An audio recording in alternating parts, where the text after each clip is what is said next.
Après 15 ans de mariage, ma femme vient de m'avouer que je ne suis pas le père biologique des 3 enfants que nous avons eus. Et que mon frère est le vrai père.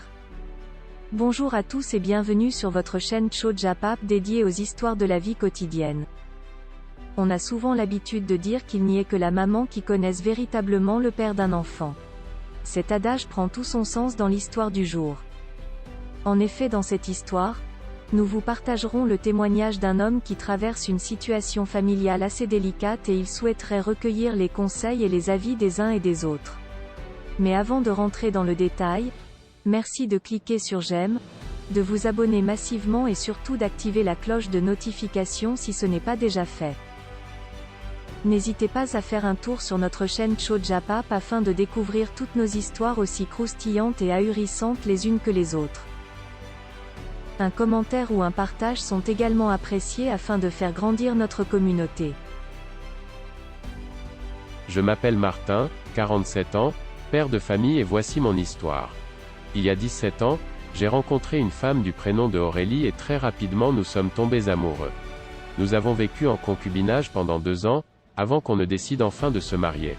À cette époque, je travaillais dans une entreprise d'import, export et Aurélie de son côté avait une petite épicerie.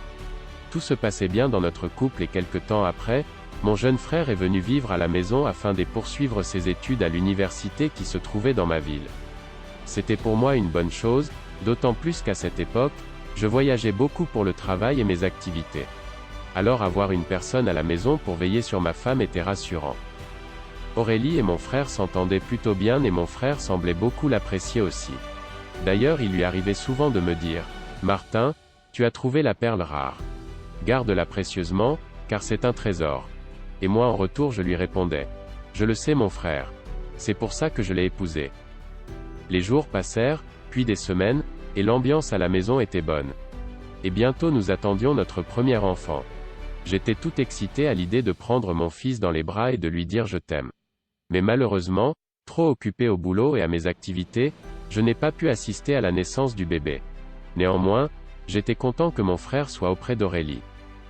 À mon retour de mon voyage d'affaires, j'ai pris mon fils dans les bras, tout ému et je lui ai alors dit je t'aime. Ma femme et moi, nous avons donné à notre fils le prénom de mon jeune frère. Jean. Une façon pour nous de le remercier d'avoir été présent tout au long de la grossesse et de la naissance de notre fils. Plus les mois passaient et plus mon frère et Aurélie étaient de plus en plus proches. Il y avait une réelle complicité entre eux au point où parfois ils rigolaient ou se taquinaient en ma présence. Je ne trouvais aucun mal à cela. Au contraire, je me disais que c'était bien pour l'harmonie à la maison. 6 ans après la naissance de notre premier enfant, j'ai eu une promotion. Ce qui signifiait beaucoup de responsabilités et beaucoup d'absence à la maison. Mais à chaque fois que je me retrouvais avec ma femme, j'essayais de compenser avec les sorties, les cadeaux, les soirées romantiques, les voyages. Bref, je lui offrais la belle vie afin qu'elle ne se sente pas trop seule et abandonnée. Ce qu'elle avait d'ailleurs l'air de beaucoup apprécier. Mon frère de son côté, avait décroché son diplôme en droit et comptait aller se spécialiser à l'étranger. Alors je l'ai soutenu financièrement. J'ai financé son voyage pour le Canada. J'aimais mon frère et je voulais son bonheur. Et puis, ma femme et moi attendions un autre heureux événement. Elle était enceinte des jumeaux depuis quelques mois. Ce qui, je ne vous le cache pas, me remplissait de joie. Quelque temps après, mon frère s'envolait pour le Canada, et ma femme donnait naissance à des jumeaux.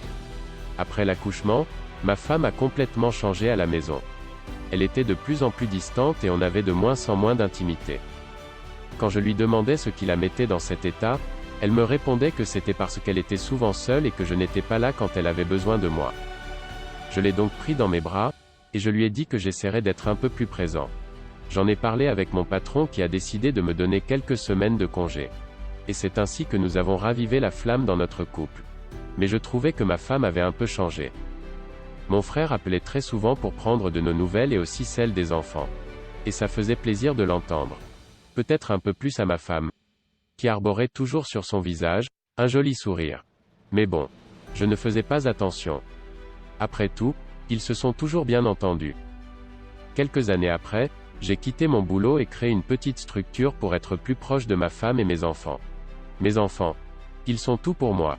Je ferai n'importe quoi pour eux. D'ailleurs, c'est un peu à cause de que j'ai démissionné. Tout se passait donc bien à la maison et l'amour et la passion des premiers jours semblaient revenir dans notre relation. Jusqu'au jour où j'ai découvert dans le téléphone de ma femme, des échanges assez intimes avec mon petit frère et des nudes.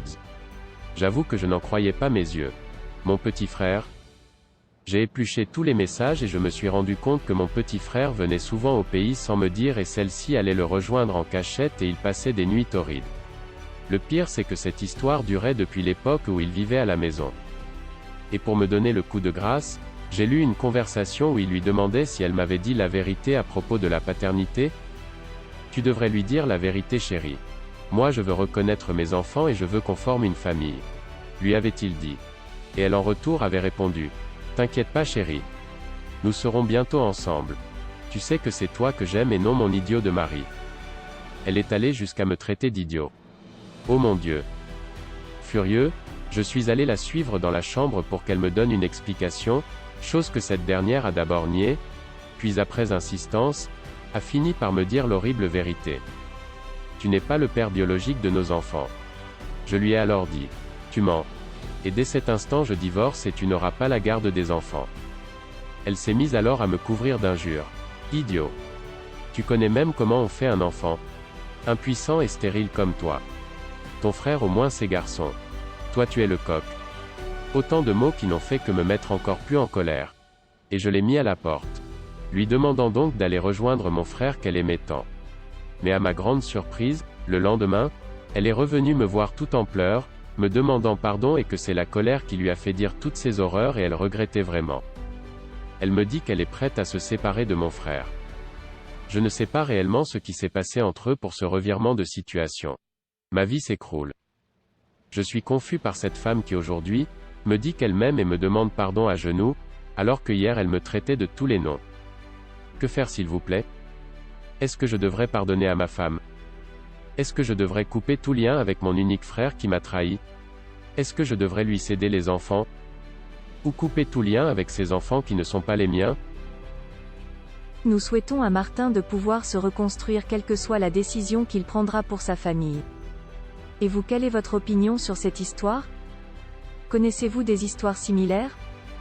Merci de nous le faire savoir en commentaire et de donner vos conseils à Martin face à cette trahison et cette situation familiale si délicate. Si cette vidéo vous a ému, merci de cliquer sur j'aime, de la partager et de vous abonner massivement. À très vite sur Chojapap pour de nouvelles histoires aussi étonnantes qu'ahurissantes.